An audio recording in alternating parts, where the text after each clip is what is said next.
Welcome to the Killer Innovation Show, the longest continuously produced podcast in history. Each week, Phil McKinney brings you the insights and strategies to amplify your creativity and innovation skills. Here's your host, Phil McKinney. In 2007, two designers were struggling to pay rent in San Francisco. Can you imagine that? Had a seemingly simple thought. What if people could rent out their spare rooms to travelers? This question, was posed by Brian Chesky and Joe Gebe, sparked what would become Airbnb, a company now valued at over $100 billion that has fundamentally reshaped how millions of people travel. The power of their question wasn't just in identifying a market gap. It challenged fundamental assumptions about hospitality, property use, and trust between strangers. It wasn't just incremental, it was transformative. And here lies that innovation paradox that most, if not 95%, of all organizations face today. Companies invest heavily in expertise and in data and answers, yet rarely invest in improving the quality of their questions. They hire specialists who know the current state of the art, but who don't necessarily know how to question it. They gather mountains of data, but ask the same question of it that all the competitors do. They reward employees who provide answers, not those who challenge the assumptions with powerful questions. This explains why true breakthroughs remain rare. The uncomfortable truth is that the quality of your innovation is directly proportional to the quality of the questions you're asking. Transformative innovations don't come from having slightly better answers to the same questions that everybody else is asking. They come from asking entirely different questions altogether. So, in today's episode, we're going to talk about the 5 specific questioning techniques that have demonstrated to breakthrough innovations across industries. Now, these aren't generic, think outside the box prompts, but precise question formulations with clear applications and proven results. If you can master these, you will have the keys to unlocking innovation possibilities that others don't even see. But before diving into the specific questioning techniques, it's worth understanding why questions, rather than answers, drive innovation so powerfully. Neurologically, questioning activates a different brain pathway than analytical thinking. When we search for answers, we typically engage in convergent thinking, narrowing possibilities until we arrive at what seems optimal. This activates primarily the brain's prefrontal cortex, the region associated with logical reasoning and decision making. But when we ask open questions, particularly those that challenge assumptions, we activate regions associated with divergent thinking and novel connections. According to research from the Center for Neural Decision Making at Temple University, individuals who regularly engage in questioning and curiosity-driven thinking show greater activation in areas associated with insight and creative problem solving. This neurological difference has led to innovation organizations to replace traditional brainstorming, which, we have to be honest, often produces incremental ideas at best, with what leading innovation facilitators call question storming. In these sessions, participants generate only questions about a challenge, focusing on quantity and provocativeness rather than immediate answers. Do you challenge the way everybody's thinking? Now, data supports this approach.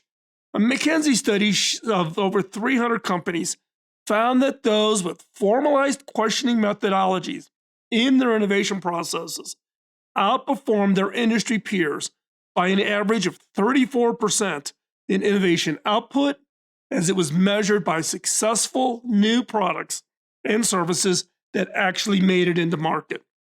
Even more compelling, it's research from Harvard Business School professor Amy Edmondson, which demonstrates that teams that regularly engage in question-based inquiry rather than assertion-based advocacy, my idea is the best idea, show significantly higher rates of breakthrough thinking and successful innovation implementation. Now, the science is clear. Better questions create better innovations. And if you're a longtime listener, I'm sure you're just absolutely shocked by this, given my book and all of my work on the use of questions. But let's take a deeper dive.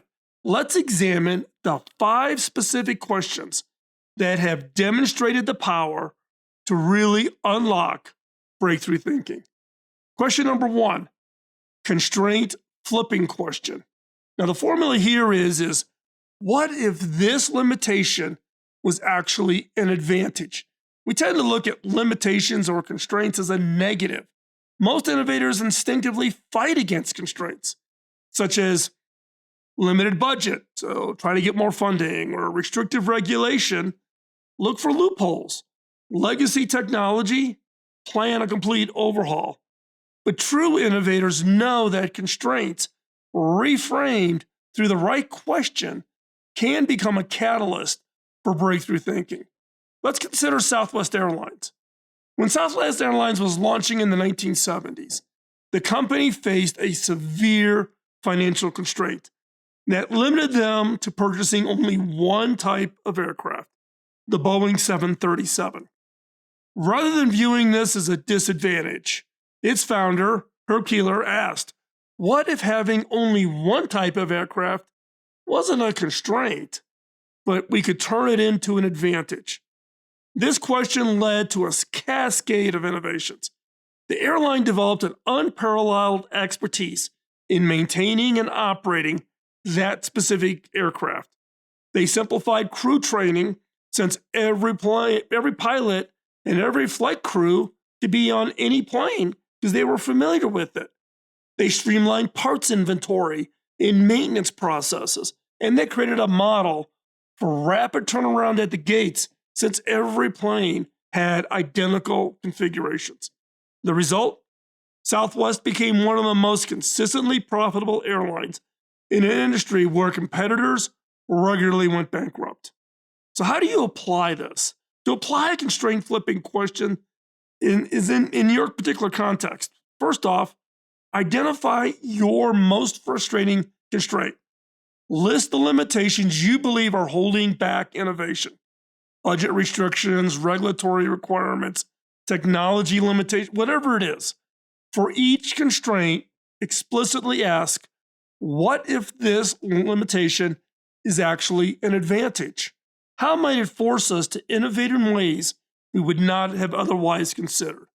Now, generate at least 7 possibilities for how this constraint could drive rather than inhibit innovation. Next, 4, develop the most promising responses into concrete innovation concepts. So what's your implementation exercise? What would this look like? With your team, identify your 3 most significant constraints. For each, complete this sentence. This limitation could become our greatest innovation advantage if we blank, fill that in. Herb's answer was, this limitation would become our greatest innovation advantage if we built our entire operational model at Southwest around mastering one aircraft type rather than offering variety. So what is that one constraint that could become your big innovation breakthrough that stands out against all of your competitors? Question 2, cross-industry inspiration questions. The formula here is how has another entirely unrelated industry solved a similar problem? Industries develop their own orthodoxies and blind spots. Look, fortunately, I've been across multiple industries and have been able to take advantage of that perspective But I've been in the consumer electronics industry for over a decade. I've been in the broadband telecom industry for probably 30 years of my career. You create blind spots. So, what seems innovative within one sector might be standard practice in something that's completely different. The cross industry inspiration question breaks through these silos by forcing connections between seemingly unrelated domains. One of the most powerful examples comes from healthcare. In 2005, the Great Ormond Street Hospital in London was struggling with patient handoffs between surgery and intensive care, a critical moment when communication failures regularly led to could be severe complications. Instead of looking to other hospitals for solutions, someone asked the revolutionary question: who else handles high stakes handoffs with precision and speed? Who do you think?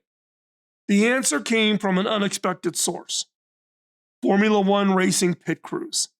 The hospital sent a team to observe Ferrari's pit stops, where 20 people performed a complex ballet, sequential tasks in order to change and get the car back out on the racetrack, all within 7 seconds. This cross-industry inspiration led to the development of a new handoff protocols that reduced technical errors by over 40% and information handoff admissions by nearly 50%. So how do you apply this? To apply cross-industry inspiration effectively, one is abstract your challenge to its fundamental pattern. Rather than how do we improve patient handoffs, ask how do we execute complex, time-critical processes with minimal error. Think deeply about this. 2, identify industries that excel at the fundamental pattern, even if they seem completely unrelated to your field. 3, study those industries' approaches. Look for transferable principles rather than service level practices. 4, adapt and test the principles in your context, modifying as needed for your specific constraints. So, how would you implement? In this case, for your current innovation challenge, complete this statement. At its core, we are really trying to solve the problem of, describe it, whatever that is, describe it. Then identify 3 completely unrelated industries that might excel at solving that core problem.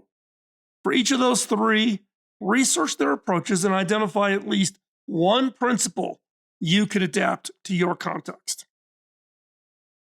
The third of the 5 questions we're going to cover is the first principles question. Now, the formula here is, what would you do if we started completely from scratch, ignoring all previous precedent of our industry? Now, most innovation is built on existing foundations, iterating on what came before. So therefore, we tend to move it as increments. But the most disruptive innovations come from challenging fundamental assumptions and rethinking problems from the first principles. Now, I have covered first principles many times, both as a standalone topic, but also in the context of the episode that I did on Elon Musk. Elon famously applied questioning this approach to his space technology at SpaceX.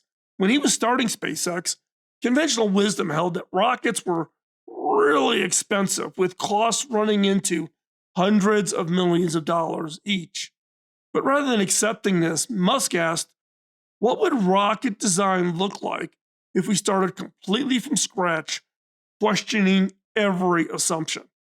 This led his team to break down rockets into their basic components and reconsider each one.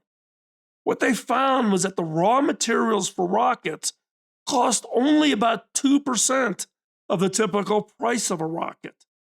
This insight drove them to vertically integrate production, building components in-house rather than purchasing them from the traditional, very expensive aerospace suppliers with 100-year-old designs.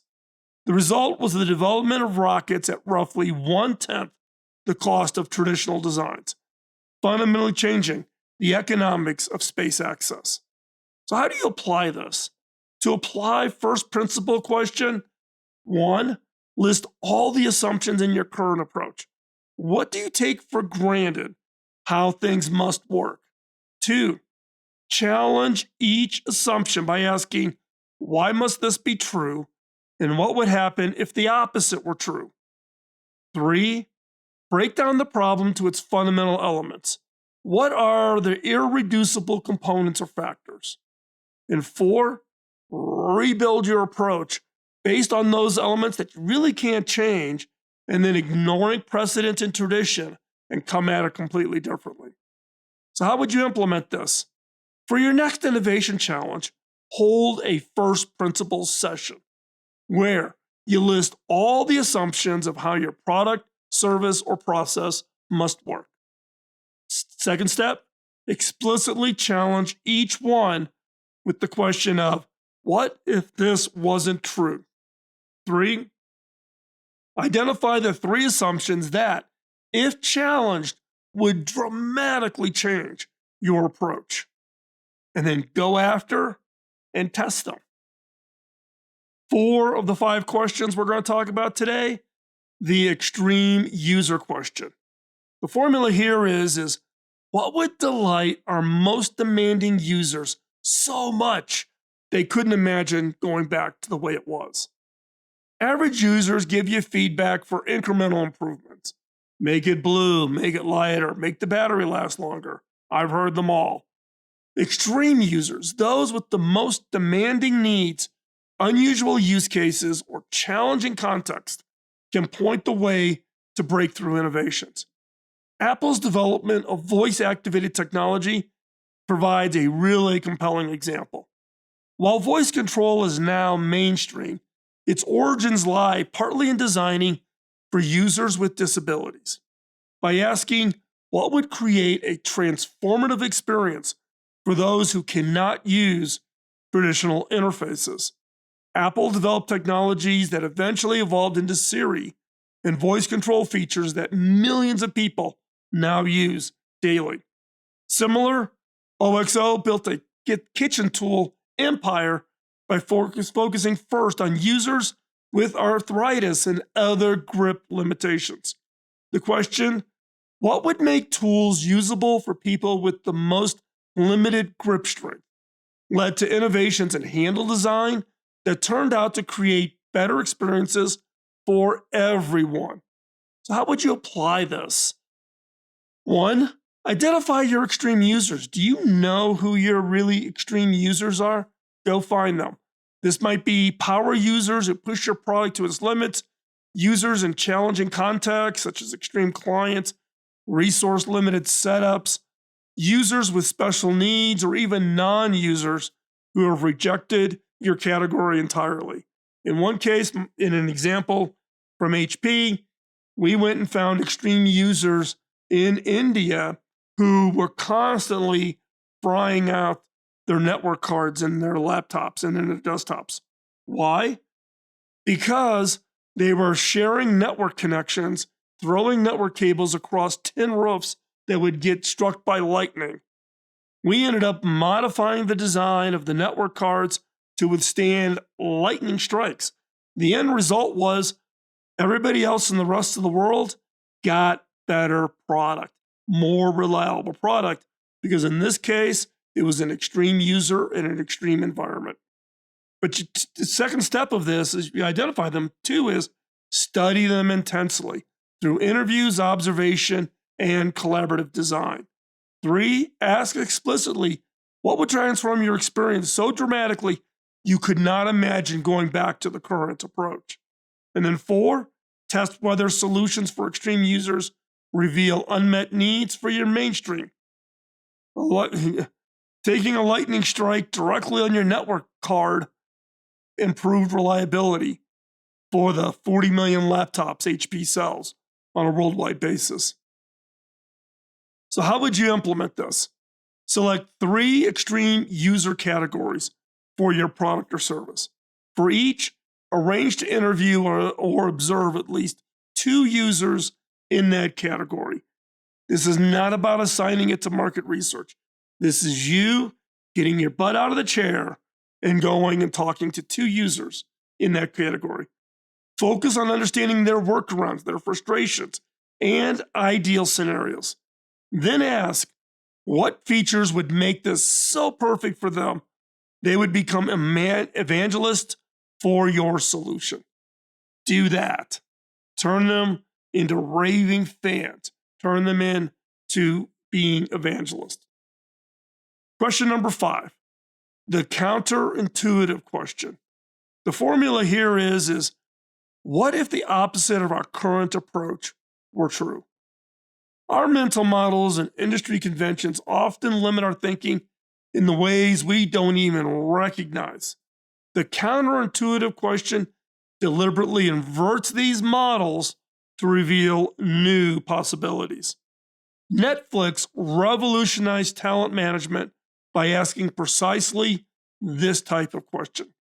While most companies aim to build controls to minimize the damage that could be caused by disengaged employees, by creating detailed procedures and approval hierarchies and expense limits, Netflix asked, what if we did the opposite? What if we maximized freedom instead of minimizing abuse? This led to their famous freedom and responsibility culture, which eliminated vacation tracking, expense approval processes, and rigid reporting structures. The counterintuitive approach helped Netflix attract exceptional talent and build a culture of high performance and innovation that supported their transformation from being DVD delivery focused to being a streaming pioneer. So, how would you apply this?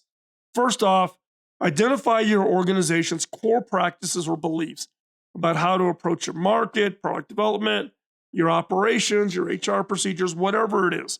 What is your core practices or beliefs? For each practice or belief, ask, what if the opposite approach is actually more effective? What would that look like? Explore the inverted approach thoroughly before dismissing it, looking for elements that challenge your assumption constructively. 4, test a small case inversion to see if they yield unexpected benefits. At Cable Labs, we have an unlimited vacation policy. We have unlimited sick days. We have unlimited family leave days.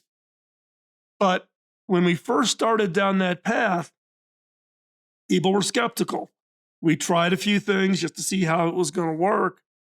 But taking off that overhead of needing to track your hours and track your time off and all of the things that come along with it, and knowing that the employees are known that they're trusted to make the right decision, but they can prioritize what they need to get done, and at the same time, what's important for them personally and for their family. It was transformative. Interestingly enough, it took us 2 years to figure out how to implement that because the state laws don't like you doing unlimited vacation, particularly if you have hourly employees. It was a complex exercise like you would not believe. But we implemented it and it worked.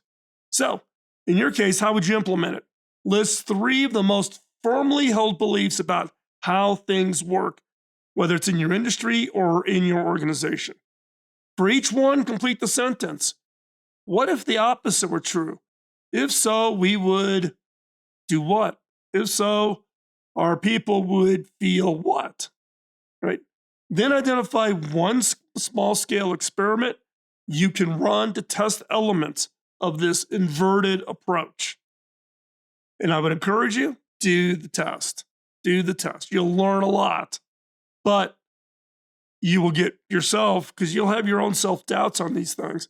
It'll reinforce in your own mind, yes, this is the right path for us.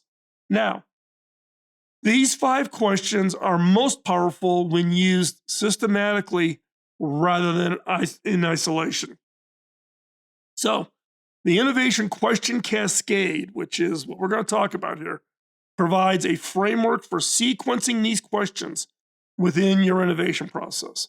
Start with first principles question to clear away limiting assumptions and establish a blank slate of possibilities. So start first out of the gate with first principle thinking.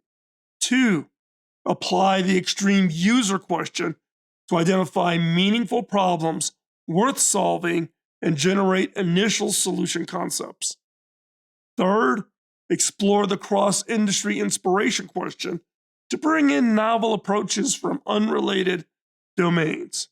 The 4th, use the constraint flipping question to turn limitations into advantages in your emerging concepts.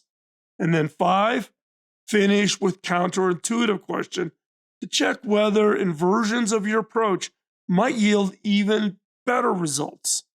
This cascade can be and should be embedded into your existing innovation process through question-centered workshops where each phase focuses on one of these questioning techniques. Innovation teams can be trained to facilitate these sessions in capturing the insights they generate. Now, common obstacle to implementing a questioning approach includes impatience for answers, especially among senior leaders. Trust me on this one. I'm even sometimes still guilty of this, and I'm supposed to be the innovation guy.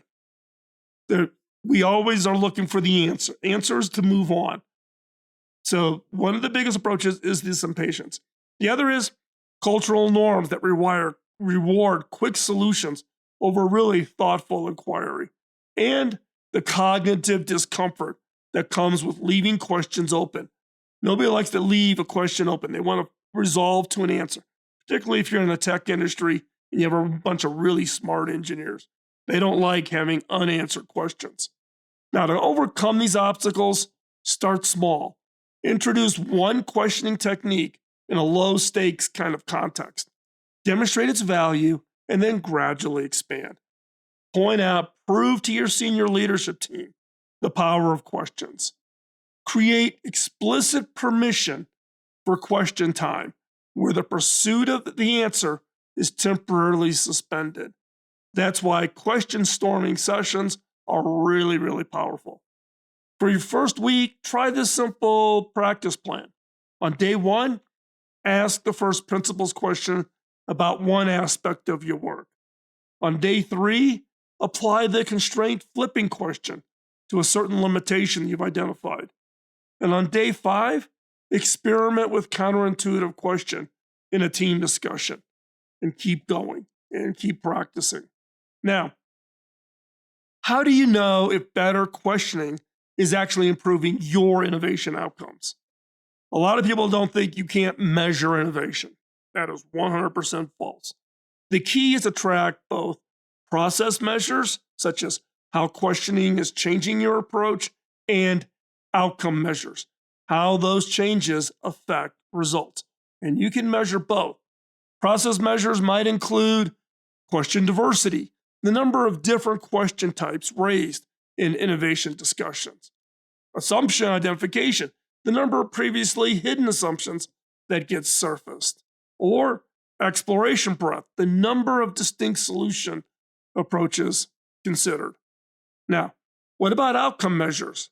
Outcome measures could include innovation novelty, the degree of departure from existing approaches, the implementation success, percentage of innovations that achieved desired results, or time to breakthrough, how quickly fundamental insights emerge.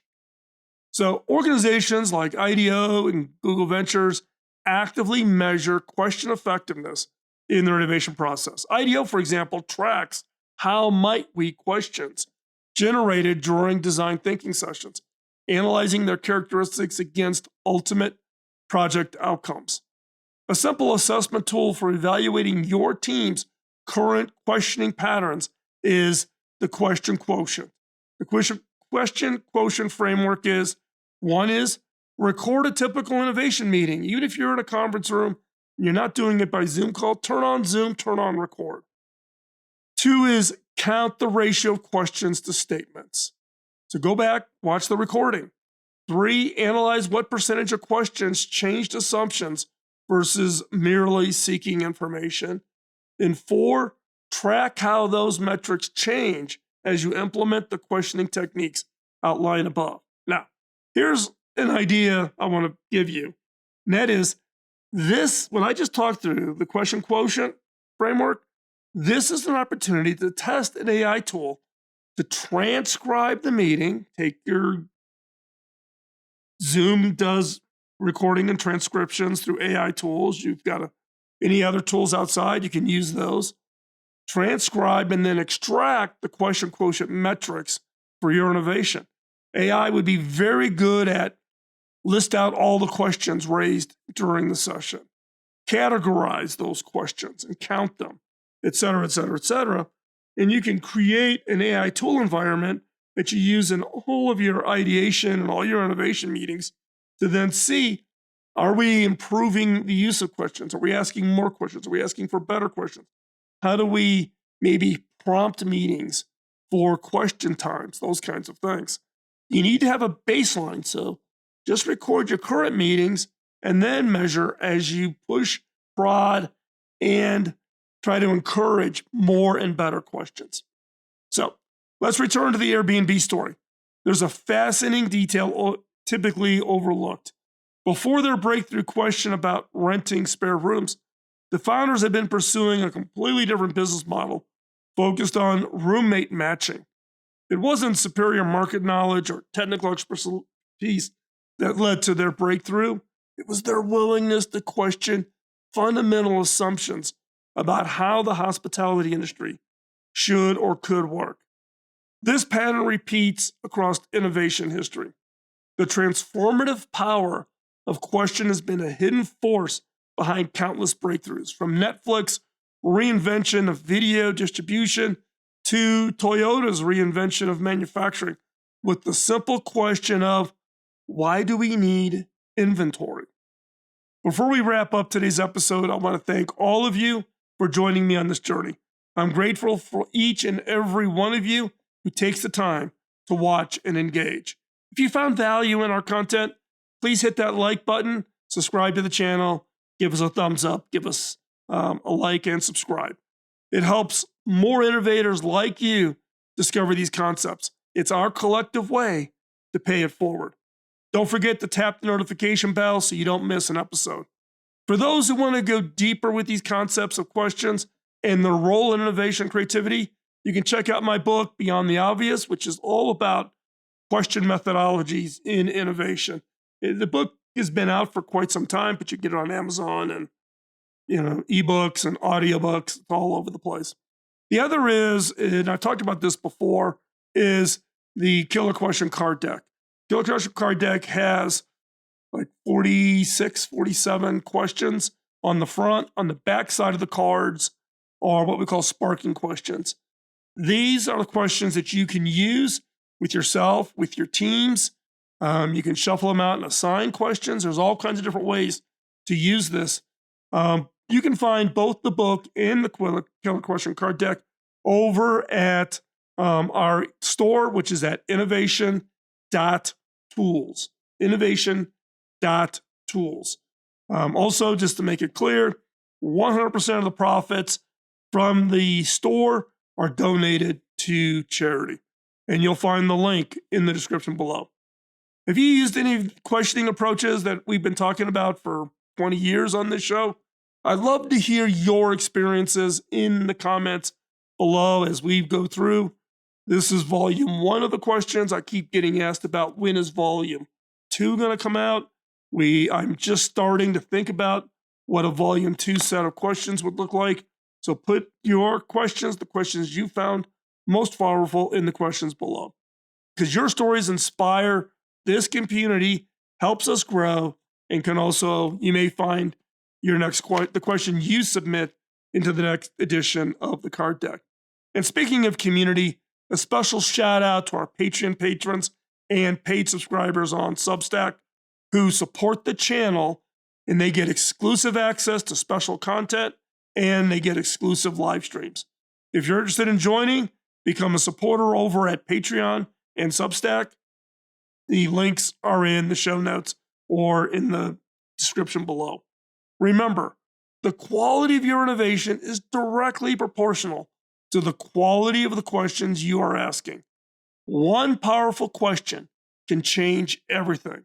Until next week, keep questioning, keep creating, and keep pushing boundaries.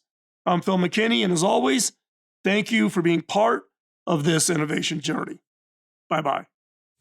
Podcasting nonstop since 2005, this has been the Killer Innovation Show on the Innovators Network.